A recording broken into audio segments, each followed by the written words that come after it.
Oh, honey, hold on to your horned helmets, because we're diving headfirst into Frostbound. And let me tell you, this book is hotter than a dragon's sneeze in a sauna. I mean, just listen to this line. His icy gaze melted her resolve faster than a snowman in July. A snowman in July, that's not melting, that's instant vaporization. And last I checked, resolving to not assassinate your arranged marriage husband isn't exactly a high bar to clear. Oh, you cynical ice cube, you're missing the romance. This is Dahlia, a human imposter posing as a princess, sent to marry and potentially kill the frost giant, King Neve. It's enemies to lovers, arranged marriage, and a whole lot of will they, won't they, stab each other. So, basically, Game of Thrones with more frostbite and fewer dragons? And let's be honest, the monomies part is probably just because she keeps leaving the freezer door open. He's a frost giant, cold is kind of his thing. It's their cultures. Humans and frost giants have been at war for centuries. It's like Romeo and Juliet, but instead of feuding families, it's feuding species. And Neve. Oh, honey, he's not just cold on the outside. He's got layers, like a delicious, frosty onion, a very attractive, very brooding onion. An onion? You're comparing the romantic lead to a root vegetable. Is this a romance novel or a recipe for soup? And brooding, that's code for emotionally constipated. I bet their idea of foreplay is staring intensely at a glacier for 3 hours. He's complex. He's got a hidden heart under all that ice and muscle. And Dahlia, she's not your typical damsel. She's fierce, she's brave, and she's got a secret mission that could cost her everything. Plus, the angry flirting, as the reviewers call it, is off the charts. It's like watching two magnets repel each other. But you know they're secretly dying to slam together. Angry flirting, so they just insult each other until they accidentally fall into bed. Your hair looks like a frozen bird's nest. Oh yeah, well your breath could freeze hell over. Romance. It's more nuanced than that.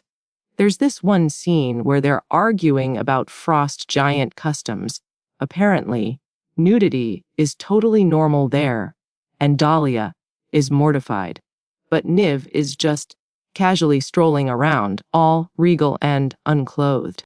Oh really, so it's that kind of book. The kind where the hero's royal scepter makes a few unscheduled appearances.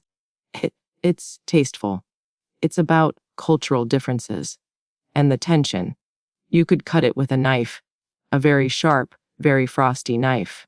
I bet, and I'm sure that cultural differences also include some conveniently placed ice sculptures and strategically draped furs, right? Just enough to keep it rated PG-13, but with plenty of room for the imagination to run wild. Well, the reviewers do say it's a slow burn. Very, very slow. Like glacier melting in the Arctic winter slow. But that just makes the anticipation even better. It's all about the build-up, the yearning, the frostbite of desire.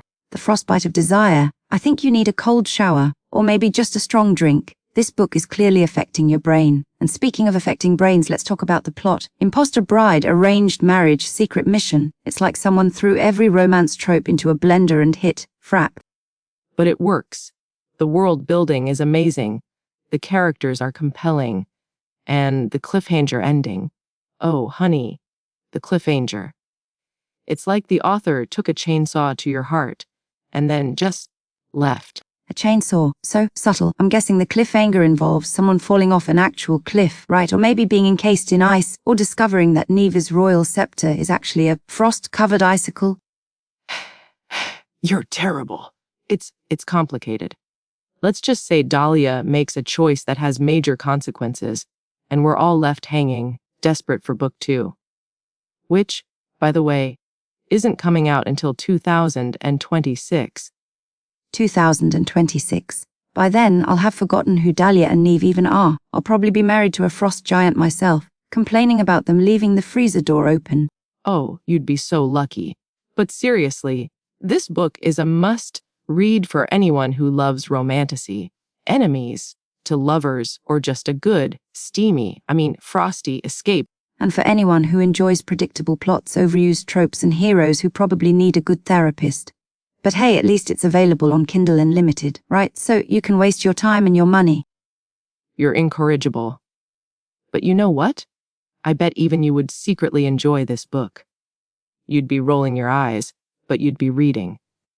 And you'd be invested. I highly doubt it. But I'm curious about one thing. Does Dahlia ever actually use that knife? Or does she just keep it around for symbolic purposes? You'll have to read it to find out. And to all our listeners out there, we want to hear from you. Have you read Frostbound? Did you love it? Did you hate it? Did Neve's cultural differences leave you feeling hot and bothered, or just cold?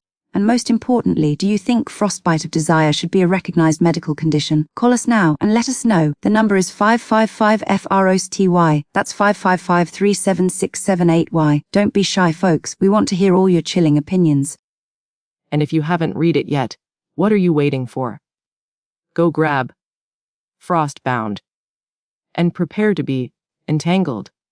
And that is all for today's show. Be sure to tune in next week, right here on Heartbook Radio. Bye, and remember to keep your hearts warm and your books even warmer only on Heartbook Radio.